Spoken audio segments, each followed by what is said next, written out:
Hello everyone, SirMonkeySuit here, back again with Attack on Titan. We are on episode 22 of season 3. It is the finale of season 3.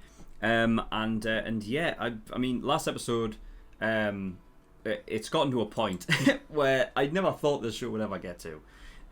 You know, being able to transcend memories, not just, you know, past carried through future, but also from the future, bringing back to the past. That is a nuts revelation. And I never thought it would have gotten to this point, but it has. So yeah. I mean, I'm not going to talk about the recap from what fucking happened last episode because I've literally just watched it. And I'll just get into this episode, and then we'll talk about everything after. And then yeah. I mean, we'll see what the hell I've got in my mind in regards to like season 4, which apparently like is going to be the last season. We'll just have to wait and see what happens with that. But yeah, I mean, I'm not gonna waste anyone's time. We're just gonna get into this episode, the finale, and see what we get. So without further ado, let's go.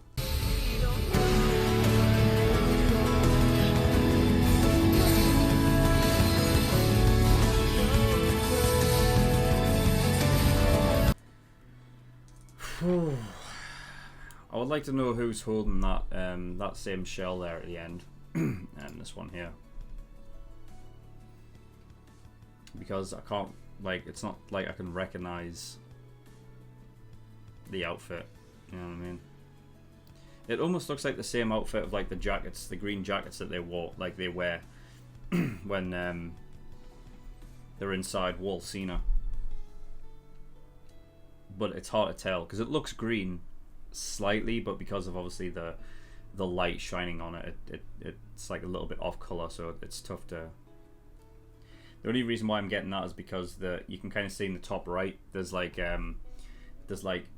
white is in there, sort of like the sort of pants that they wear, and then the brown leather sort of boots that go up to like knee height. So I think it is that. So I don't know if this is something that takes place. I don't know, because just before it you've got Eren there that's just looking out a window.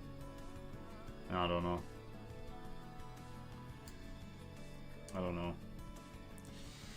We'll talk about the credits. I'm thinking that this isn't actually what this is demonstrating like real life and this world. So this is what we're going through here as like anime, like actual Attack on Titan stuff, but then mixed with like actual like our world sort of imagery of, you know, industry, like World War stuff, you know, because that's World War One right there, you know, that's what that is. It's quite crazy because I was talking about that in the post discussion last episode, that I had the comparison between, you know, of World War One. I think it is, but I don't know, you know, because there is similar sort of things going on in this show that you can sort of like relate to real life. Like I said in the post discussion last episode, that I'm very fucking holy at the minute, very bright. That it's like there's things that I look at and it's like it's almost like Revolutionary War, like the revolution, like that kind of era. Like, you know, you can see a lot of stuff in that. You know, and then we've also had like the similarities between like the Nazis and whatnot, which like it's kind of like taking inspiration from in regards to like this story. You know, but I think so it could be either one, but I'm almost tempted to believe that it is like, you know, basically having like the comparisons between what's happening here and what happened in real life, you know.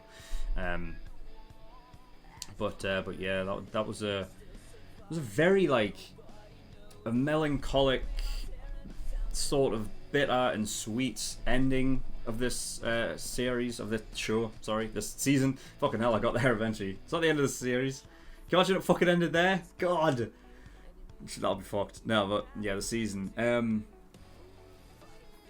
Because it was so wholesome, like watching them, especially Mikasa, man, because she never lets out any emotion really at all. You know what I mean? Other than when it's like in dire situations. And it's nice to see her like so like she was like, you know, she was happy to like to be like somewhere where it could like everything that happened beforehand, like she could take her mind off it, you know. And like, you know, watching Hanshi as well, like that's great. And like, you know, Levi basically saying, "Don't touch it; it's probably poisonous." It's great. I love it. You know, it's so nice. But then I like how that ending was done, because it showcased them getting there first, the surprise, and then them enjoying it, and then it comes back to reality immediately when it shifts over to Eren. And I was watching Eren's face when he was when they were like traversing the different, you know, the places, like, you know, going over the desert, right? And you're seeing all of the different faces of the people like in awe of what they're seeing, because it's something that they've never seen before.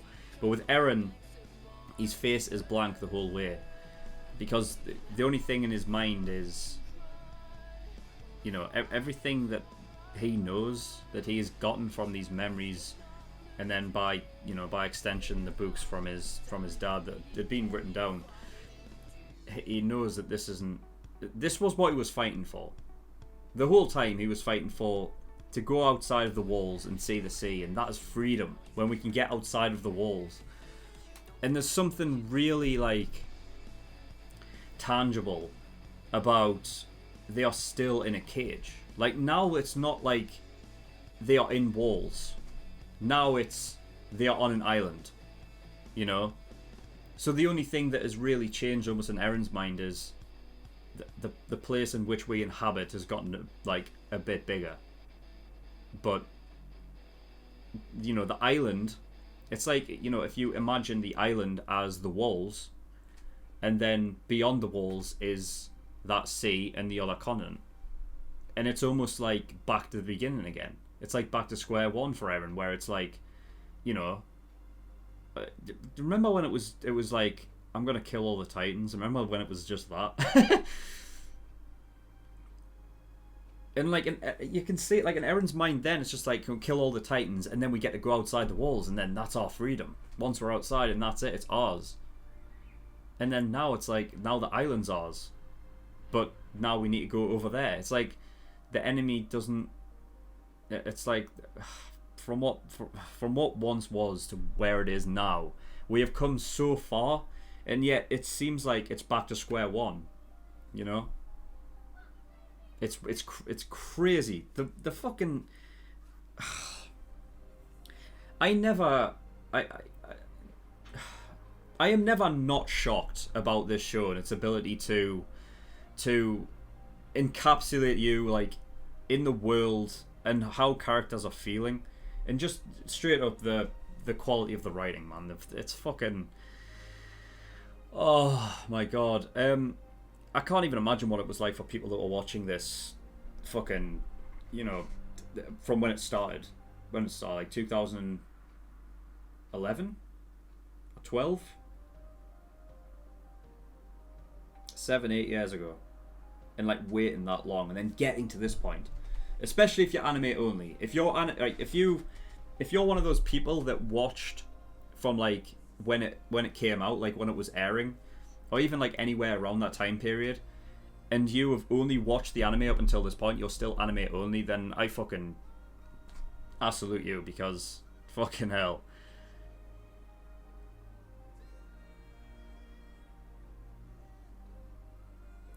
I don't think I've ever been as enthralled with a story since Death Note, really.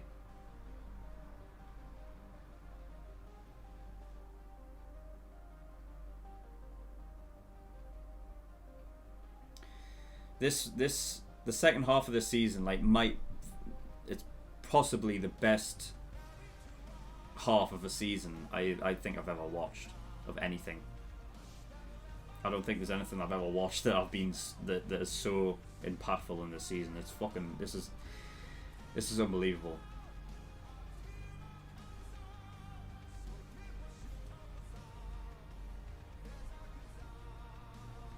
I have to sit and just take it in, like everything that I'm feeling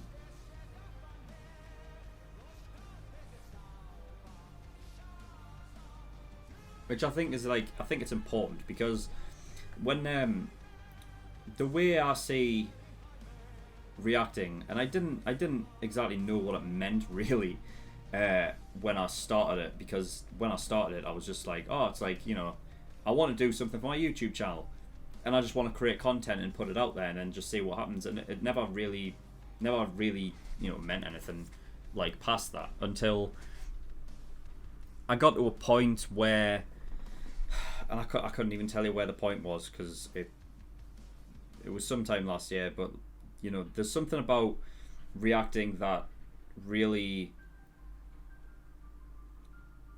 I think people can easily look at like reactors and whatnot and just think, fucking hell, is that all they're doing? You know what I mean? But which is why I try to do more than just watch the thing and then end the video. And that's the reason why I do the post discussions, and I theorize, and I try to talk about everything that I possibly can about the episode. But what I try to do is I try to stop myself from being too analytical and allow myself to sort of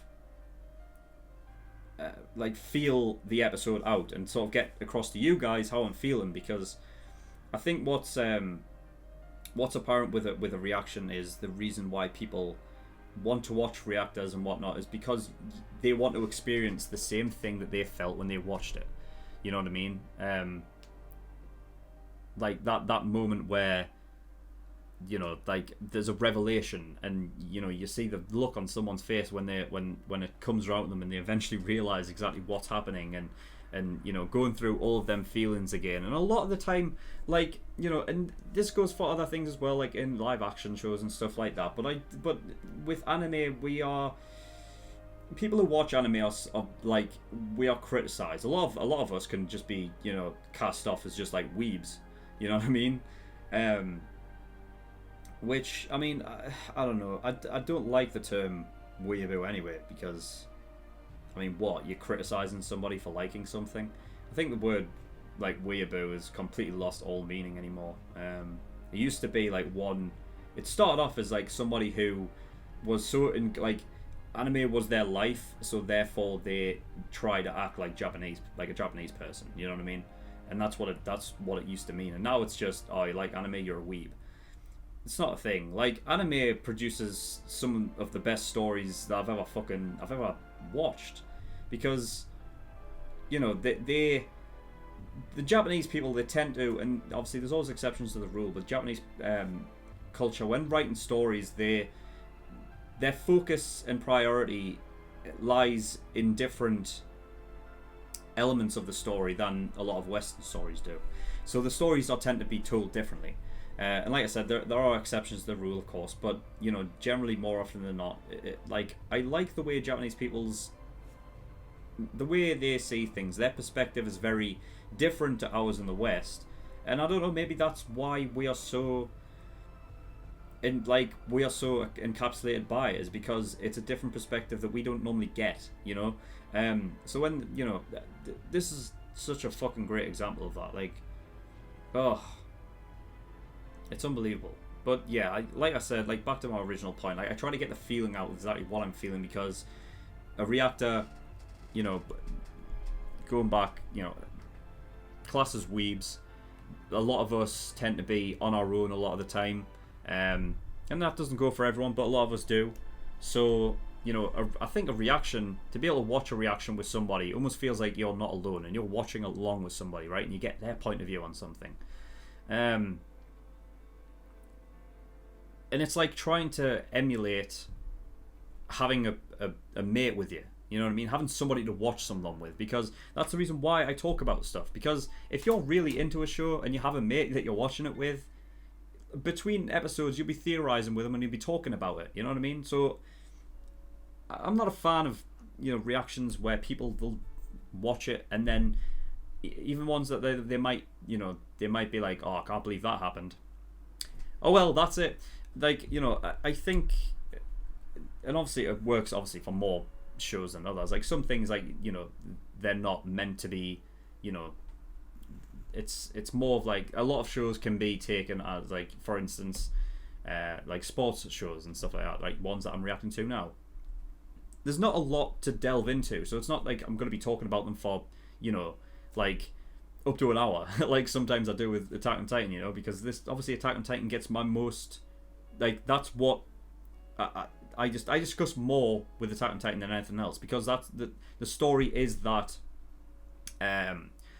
fruitful, you know what I mean? Like there's so much to dig into. It's so heavy, and it means a lot. But yeah, that's my whole point. You know what I mean? A lot of you guys that are watching this, I know that, you know, you spend your time, you watch anime, and of course you have, like, you know, you have other things to do, but generally more often than not you'll not have these shows to watch things with, alright? So you'll go out, you'll watch reactions to have that sort of almost that like intimate time with someone, like almost like watching it with them, you know, going through the same emotions and whatnot that you went through, and it's almost like you get to relive it again.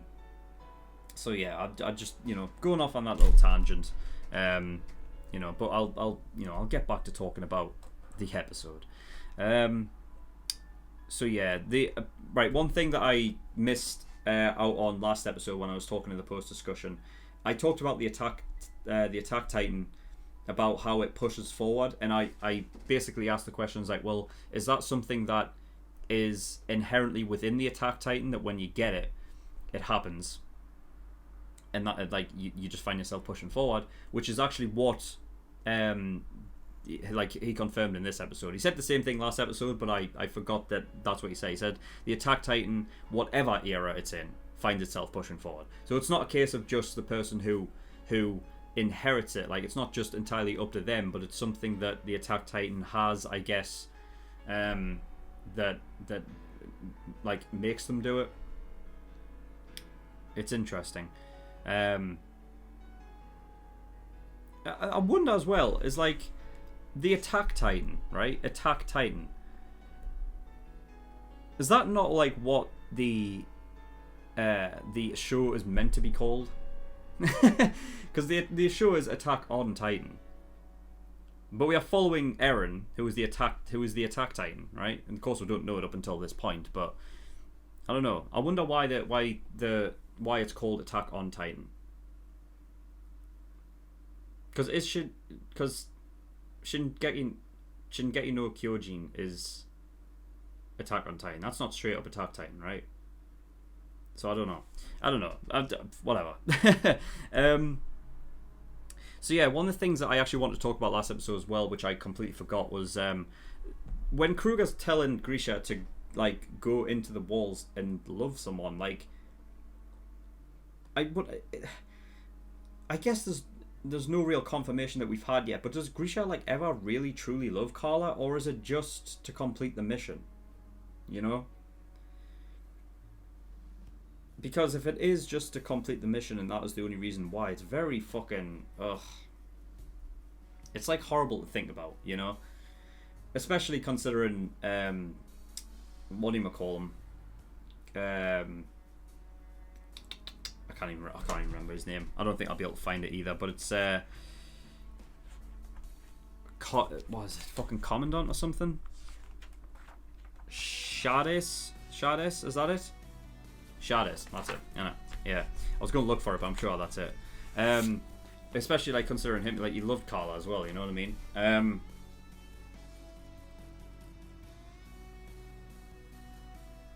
Yeah, like it's just tragic, and that whole thing with the Titans as well. Like, I never really, truly, like it was always tragic, like seeing humans like get tossed off the wall and put in a Titan form. You know what I mean? But it wasn't until Eren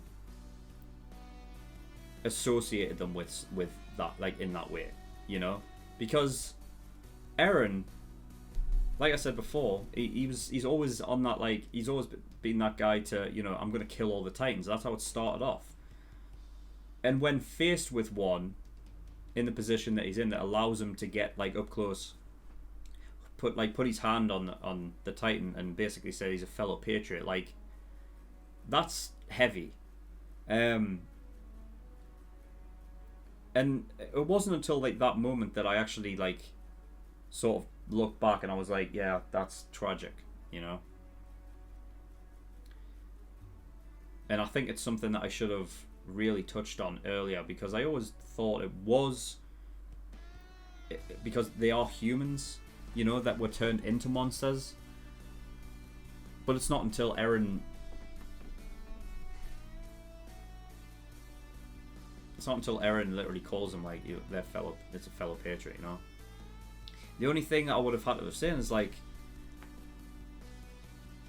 I mean, I would have killed that Titan off, because then you're putting it out of its misery. I mean, it crawled all the way. I don't know how far it was back because I didn't see the overview, but it literally showed like the indent where the Titan was going through, and the grass had grown back.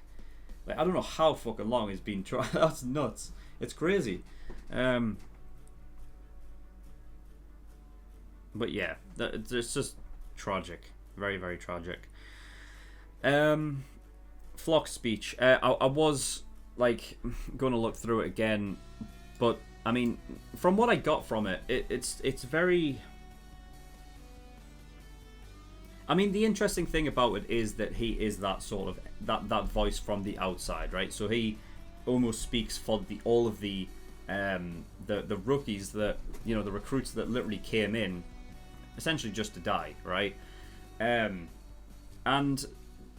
But the thing is that I get with Flock is that and even when Armin was saying like, no, he's right, I don't see it as like him arguing a point, more so than just him getting his frustration out, you know, like that's how I see it. Because I mean, I said during the reactions, like, I don't know what you want, Flock. Like, this is, it's not a good situation. Going back to the, you know, because, well, yeah, obviously they talked about it, but, you know, even if they didn't, it reigns true with the choice between Erwin and Armin.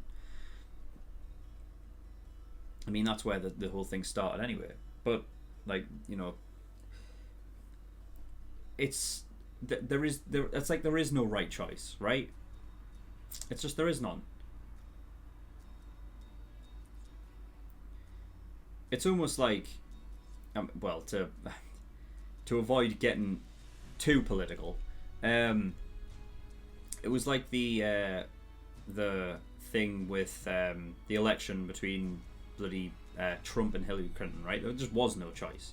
If one won, one side would be fucking, you know, up in arms, and if the other side won, the other side would be up in arms. You know, there was never a good choice, and you're kind of just in that. You're just in it, and there's nothing you can do about it. They're not in a good situation, right? They've learned about this whole thing about, you know, it's not just about what's outside the walls; it's about what's beyond as well. And the enemy is huge in number. They have most of the Titans. That like, you know, our guys are still at the disadvantage, you know. So I see Flock's speech as not something to get and like, you know, it's not about him being right or wrong. I think it's just him getting out his sort of frustration because they didn't choose Erwin, you know. And I get that he has to speak up for, you know, he has to speak up for the, you know, everybody, because he was the only one. He was the only one that survived that fucking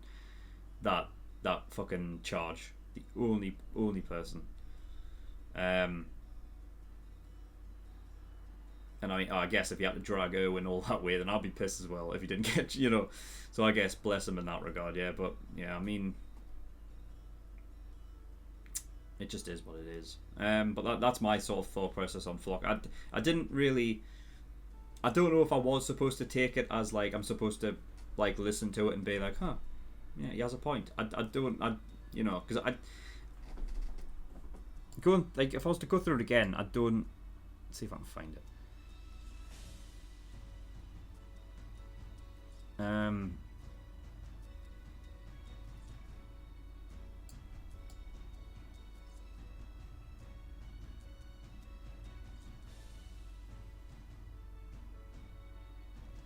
I mean, that's the thing as well. Like one of the odd things is, you know, this is the reason why I think he's letting his frustrations run wild, is because he sort of,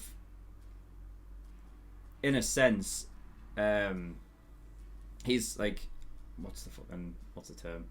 Hypocritical in a way, because he points out that, you know, Eren is like a baby who didn't get his way, and then therefore that was the reason why Captain Levi chose Armin over Erwin, right? When we know that wasn't the case. I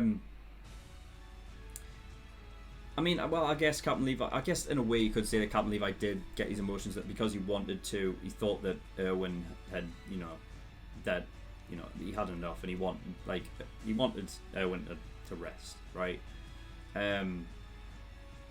So I guess in a way that there is emotion in it, but, you know, he was like, he mentioned that Mikasa was the only one that was mature about it, because Mikasa gave up, which the look Mikasa gave after that was definitely interesting. We'll talk about that after I've made a point. But yeah, basically saying Mikasa was the mature one. But then it's like you're blaming Armin for a choice that he didn't get to make. You know what I mean? Like, Armin gave his life so that they could get the Colossal Titan, right? Armin knew at that point he was prepared to die, right? Armin didn't make the choice. And, you know, he's like, they're bringing up this idea. It's like, well, what? If you're talking about people being mature, then what about you? That's the reason why I think that it's just a point of him getting his frustrations out, because like that hypocritical sort of thing about it. If Erwin had been picked, then you would have had the same thing with Eren and Mikasa. God knows how it would have gone if that had been the case, you know what I mean? But, you know, we don't know what the hell's going to happen. I have belief in Armin because I know he has a fucking good mind, and, you know, so did Erwin as well, but I would believe in both of them. That's what I'm saying. It's not a good choice either way. But yeah, the Mikasa and her reaction to, you know, being so, like, she gave up. And I wonder what it was. I wonder if it was like a lapse where she again didn't want to believe, if she was in denial of the fact that she gave up, like similar to when, again, the last episode, when she was denying that Eren had 8 years and Armin had 13 left, you know, and that even she was shocked, you know, and that there was nothing that could be done. Maybe, like, in her mind, she's wanting to, she thinks she's ready to fight more than she actually will. I don't know. I want to know what your opinions are in the comments below. The reasons why she sort of her reaction was that way.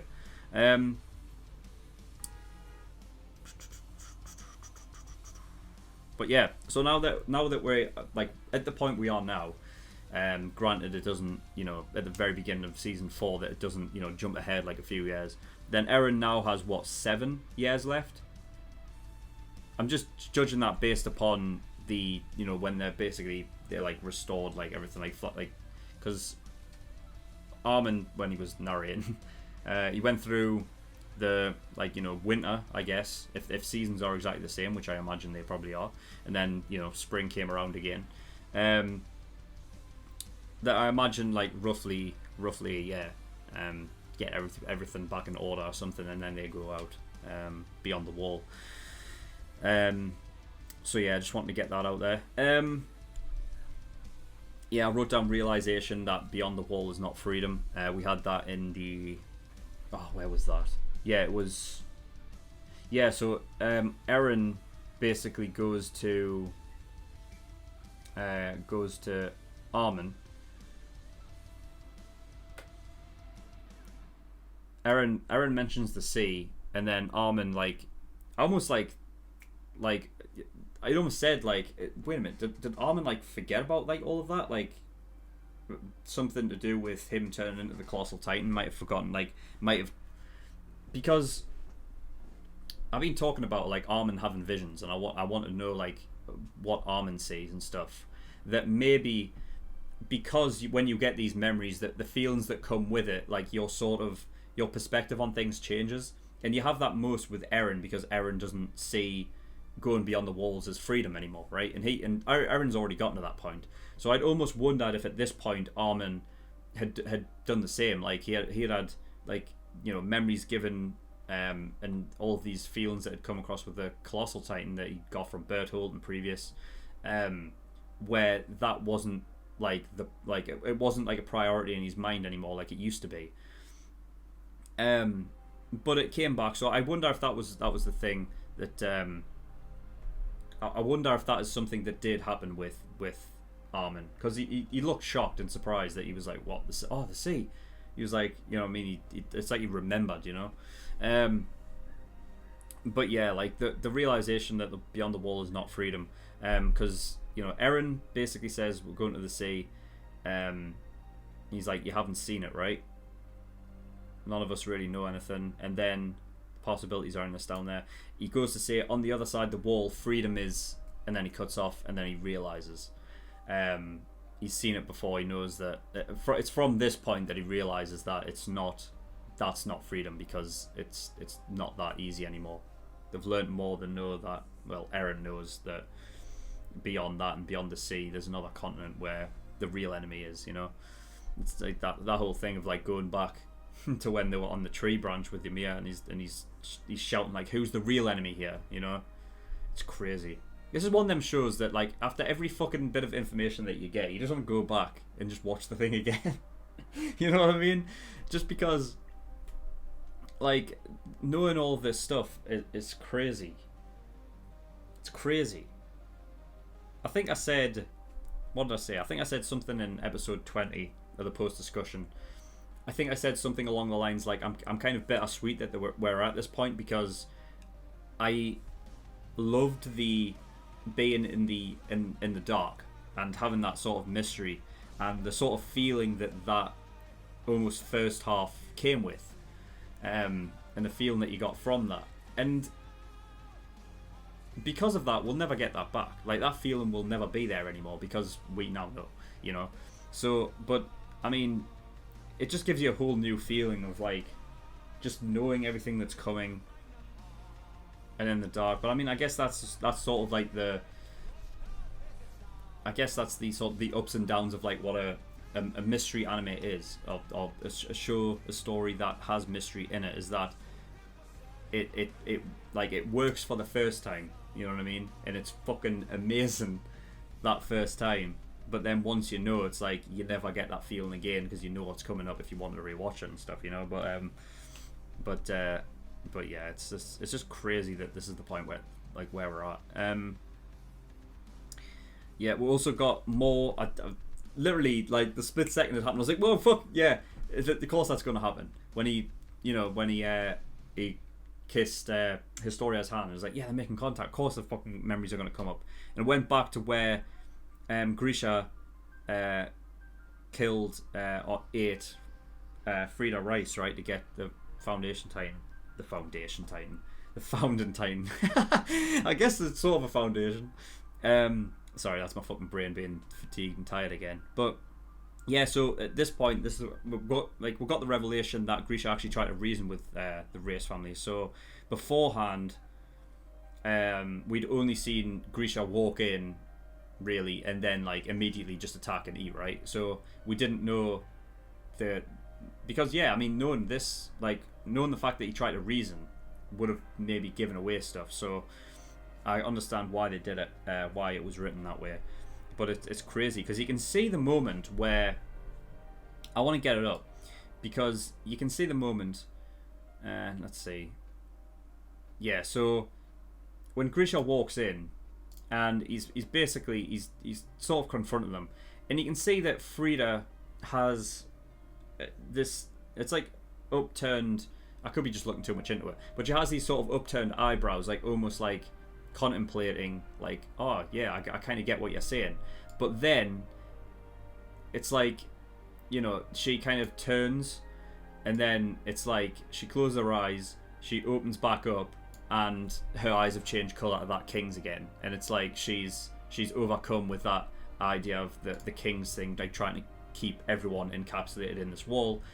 So it basically removes her free will. So I'm wondering, it's interesting that when he was trying to reason with her, if there was a little bit of like Frida, like, behind that, like the free will of Frida, like trapped almost in herself, being like, I wonder if she would contemplate like giving herself up to because she would know, right? She knows everything that's happened. So it's almost like whoever the king was that came here and fucked this all up, right? It's almost like whatever the bigger power is trying to get through that. You know what I mean? Trying to break through that. And because Frida would know all about this, but she can't overcome that sort of barrier that she's been given by being the royal family and having the founding titan power.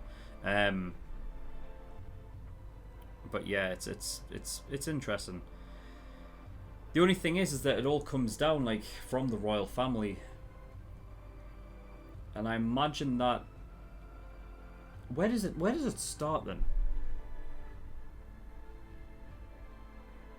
Was Emir Emir the not our Emir? Yeah, because it was Emir Fritz. Yeah, so she's the like she's royal family, but it only started. This only started when they got into the walls, right? I'm just wondering how how could he have placed whatever the fuck this is? Like, how could he have made sure that? Because I'm sure the fucking Rod was talking about that at some point, right? But I don't know if he went that deep enough into it where he was like, and this is how it happened, you know?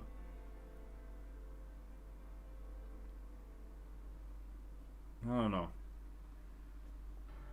This is why I want to go back through it again. And now that we've got a long time to wait, the thing is, I've got little time as it fucking is, like with work and then doing this, but you know, before I get back around to season 4, when season 4 eventually comes up, I'll make sure that I've watched up and like all the way up from the start until there again. But yeah. So yeah, I'm just wondering if Frida would have, if she was actually contemplating it, like of the free will that she did have, but then it stopped her, and that's the reason why her eyes changed colour. I think that's what it was. That's what it seemed like to me.